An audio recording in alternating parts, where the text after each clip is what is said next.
J'ai longtemps souhaité cette rencontre.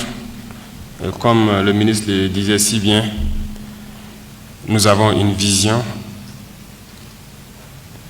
Et en ce qui concerne donc le monde rural, notre vision est claire. Dès les premiers jours, nous avons insisté sur ce pourquoi nous nous battons. Notre combat, c'est pour voir un autre Burkina parce que nous avons un rêve. Et nous avons dit que notre combat ne s'arrêtera que lorsque tous les enfants de ce pays mangeront à leur faim. Et je pense que nous n'avons pas tort. Et les événements nous prouvent que nous n'avons que mettre en œuvre ce rêve, permettre de réaliser ce rêve. Je pense que même quand quelqu'un est malade, il part à l'infirmerie et quand on lui prescrit des produits qu'il arrive à payer, il arrive très souvent qu'on lui dise « mange d'abord avant de prendre des produits ». Et je pense que la nourriture, c'est le premier médicament, c'est le premier remède. Mais pendant longtemps, je pense bien que nous avons oublié le monde rural. Aujourd'hui, tous ces soldats, ces VDP qui se battent sur le front, c'est pour libérer les terres, pour permettre à ces paysans, à ces éleveurs de pouvoir vaquer à leurs occupations.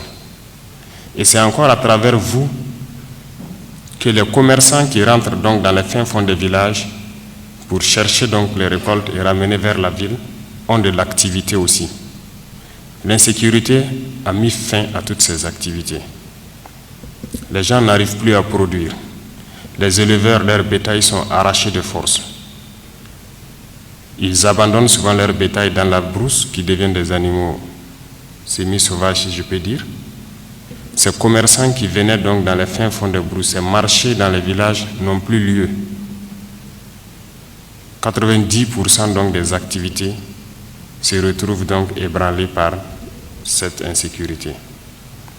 C'est notre première lutte, mais à travers cette lutte, nous faisons aussi la lutte pour donc que 85% donc du monde agricole, comme on a dit la proportion donc à peu près du Burkina Faso, 85% sont du monde rural, puissent reprendre leurs activités. Et c'est toute une chaîne.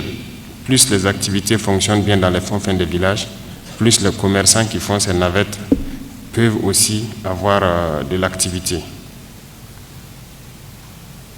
Nous connaissons un peu les problèmes du monde rural.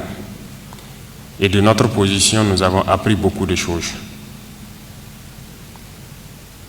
Je ne sais pas pourquoi le Burkina, un pays comme le Burkina Faso, doit importer des denrées alimentaires. C'est difficile de comprendre. Parce que nous avons des terres, nous avons de l'eau en surface comme sous la terre, nous avons du potentiel.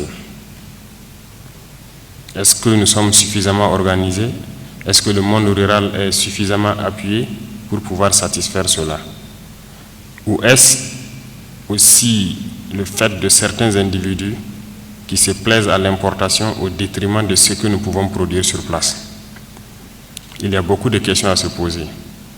J'ai aussi échangé avec le ministre des Enseignements supérieurs et j'ai compris que nos chercheurs ont déjà trouvé tellement de choses que nous n'appliquons pas parce que juste peut-être nous préférons importer au lieu de faire produire nos braves paysans, de leur donner certaines variétés qui nous permettent d'atteindre cette autosuffisance alimentaire.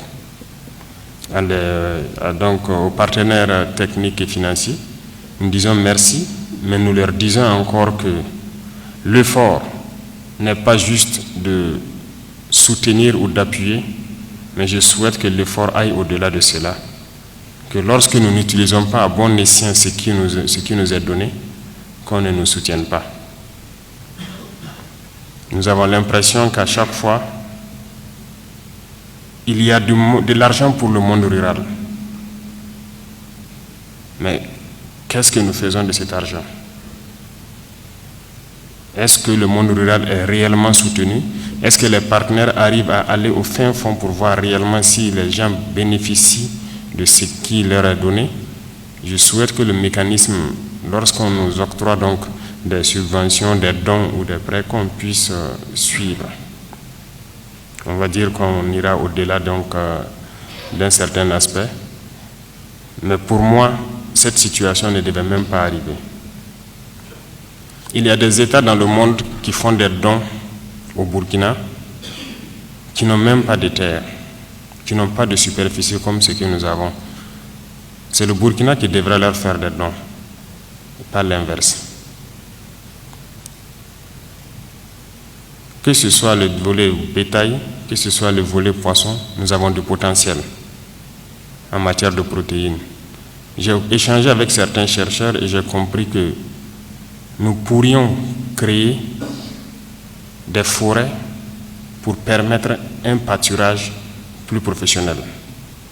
Parce que je pense qu'au niveau de l'environnement, il y a ce qu'ils appellent l'agroforesterie, qui permet donc à ces animaux que nous élevons d'avoir le nutriment nécessaire pour croître très vite et qu'il n'y ait pas de conflit avec donc ce monde rural. Ces chercheurs qui ont trouvé ces plantes qui résistent beaucoup à la sécheresse, en tout cas à une certaine condition climatique, est-ce qu'ils sont encouragés? Est-ce que c'est mis en œuvre? Non. Les variétés de maïs, de riz et de toutes sortes de spéculations qui nous intéressent beaucoup ont été trouvées qui s'adaptent à notre climat, mais ils ne sont pas encouragés. Ce n'est pas vulgarisé, ce n'est pas entretenu. Au fur et à mesure, nous découvrons peu à peu les problèmes qui minent donc le monde rural. Nous souhaitons pouvoir remédier à ces problèmes. Le problème des terres se pose au niveau du monde rural. Les agro-businessmen, ils sont nombreux qui se sont accaparés des terres, mais qui ne les mettent pas en valeur. Il y a beaucoup de zones où vous y arrivez, c'est borné, c'est posé. Mais les gens ne veulent pas qu'on s'attaque à ces problèmes. Lorsque vous prenez des terres, il va falloir investir. Nous allons aussi encourager nos opérateurs économiques. Nous les avons déjà dit. Nous allons trouver toutes les manières possibles pour qu'ils puissent investir dans l'agriculture, dans l'élevage. Il n'y a pas de raison que nous continuions à importer. Nous devons investir avec donc ces producteurs-là pour produire et exporter. Ce n'est pas à nous d'importer. Donc il y a une mentalité à changer.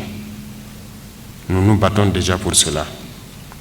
Que ce soit autour de nos villes, le modèle urbaniste horizontal, il n'est pas bien. Plusieurs terres arables autour de nos villes donc, se sont retrouvées être des cités, pendant qu'on pouvait l'utiliser pour de l'agriculture, pour produire, pour nourrir ces gens de la ville. Par le fait de la pauvreté, beaucoup ont vendu leurs terres et se retrouvent aujourd'hui sans terre cultivable. Ils sont assis, ils ne savent plus à quel sens se vouer. C'est un problème qu'il faut affronter avec courage.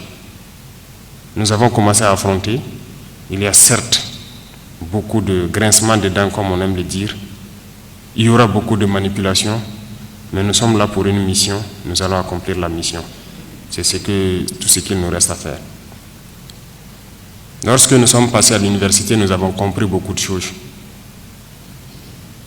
Il se trouve des universités avec des effectifs de 40 000 à 50 000 étudiants, mais il y a environ 10 000 places servies.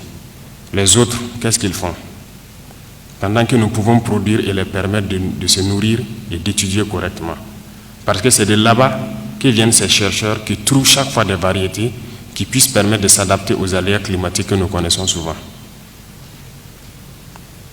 Tout est possible. Aujourd'hui, avec cette insécurité, nous sommes en train de recruter beaucoup.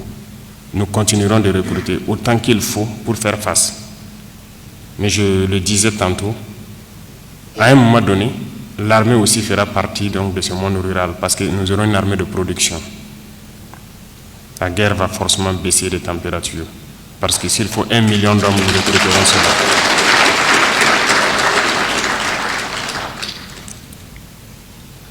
J'insiste beaucoup parce que j'ai un attachement particulier au monde rural. Cette rencontre, à un moment donné, donc, avec les événements de ces derniers jours,